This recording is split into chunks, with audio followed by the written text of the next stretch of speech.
नमस्कार, मी निलेश गवांदे। सध्या लोकसभेची रणधुमाळी चालू आहे।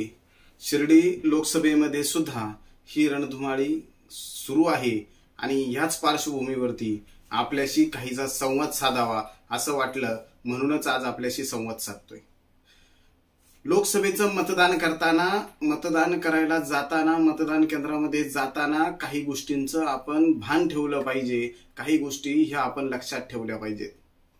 सर्वात प्रामुख्याने शहरातील असो किंवा ग्रामीण भागातील असो, जो शहरातील असेल त्याचे आई वडील हे शेतकरी आहेत। तो आपला बाप, ती आपली आई काय कष्ट करते हे त्या मुलाला माहित आहे, त्या शहरवासियाला माहित आहे।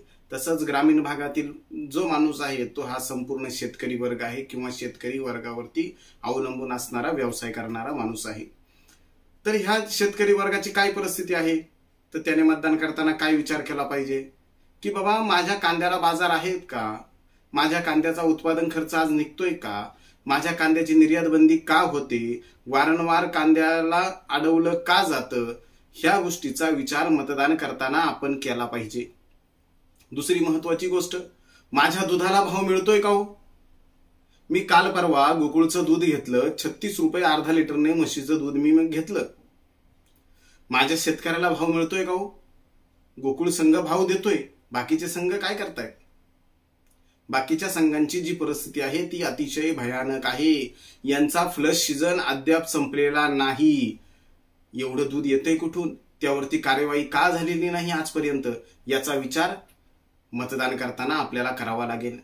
त्याचप्रमाणे लोकसभेचा जो खासदार आहे हा निवडून आल्यानंतर 5 वर्ष फिरकत नाही, हा अनुभव मागील 10 वर्ष ही जी मतदारसंघातील लोक आहेत ही अनुभवत आहेत। थेट 5 वर्षाने निवडणूक आल्यानंतर उगवणारा खासदार आता आपल्याला नको। लोकांमध्ये राहणारा, लोकांच्या सुखात दुःखात हजर राहणारा खासदार आपल्याला असायला हवा। लोकांचे प्रश्न संसदेमध्ये मांडणारा खासदार असावा। त्याने आपले प्रश्न, आपल्या भागातील समस्या ह्या संसदेमध्ये मांडल्या पाहिजेत। महत्वाची गोष्ट म्हणजे खासगी विधेयक असतील किंवा जी भागासाठी महत्वाची विधेयक आहेत ती विधेयक त्या खासदाराने मांडली पाहिजेत। आपले प्रश्नांचा आवाज हा दिल्ली दरबारी बुलंद केला पाहिजे। हे होताना आपल्याला दिसतंय का, याचा विचार गांभीर्याने आपण करायला हवा। ह्या शिर्डी लोकसभा मतदारसंघामध्ये 10 वर्ष खासदार कुठेही फिरकले नाहीत। एक छोटासा अनुभव आपल्याला सांगतो की ह्या खासदाराकडे काम मागायला गेल्याच्या नंतर ह्या खासदाराची अशी उत्तर असायची की मी खासदार आहे, मला वर्षाला 5 कोटीचा निधी आहे आणि ह्या 5 कोटीच्या निधीमध्ये मी काय करणार, असा प्रश्न खासदार साहेबांना पडत होता। आता ते स्वतःला विकास पुरुष म्हणत आहेत। हे कसले विकास पुरुष की जे लोकांना असं म्हणत असतील की मला 5च कोटीचा निधी आहे आणि मी कशी काम करू। त्यांनी दमबाजी केली, मतदारांना रोषात धरलं। असे जर तुमचे कार्यकर्ते असतील, आता मतदान सुद्धा आपण अशाच कार्यकर्त्यांकडून घेतलं पाहिजे। नागरिकांकडून मतदान मागण्याचा आपला अधिकार हा संपलेला आहे।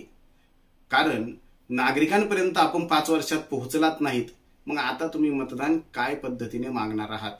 निवडणूक आली म्हणून जाग आली, नाही चालणार।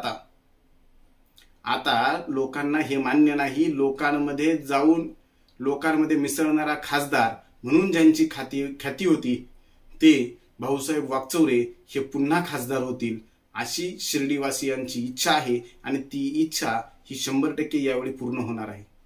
तुम्हाला मी सांगतो, 2.5 ते 3 लाखाचं लीड हे कमीत कमी ह्या शिर्डी लोकसभेमध्ये भाऊसाहेब वागचौरे यांना मिळणार आहे। आता भाऊसाहेब वागचौरेंना आम्ही मतदान करणार का करणार? माझ्या पठार भागासाठी 8,40,00,000 रुपयाचा पाणलोटचा कार्यक्रम केंद्राच्या माध्यमातून राबवणारा माणूस म्हणजे भाऊसाहेब वागचौरे। मग आम्ही मतदान कुणाला करायचं? ज्यांनी ब्राह्मोड्यामध्ये 5 लाखाच्या सभामंडपाचं उद्घाटन केलं, त्याचं कामही अद्याप सुरू नाही, 4-5 महिने होऊन गेले। मग अशा माणसाला आम्ही मतदान करायचं का? हा प्रश्न आमच्या समोर आहे खासदार साहेब।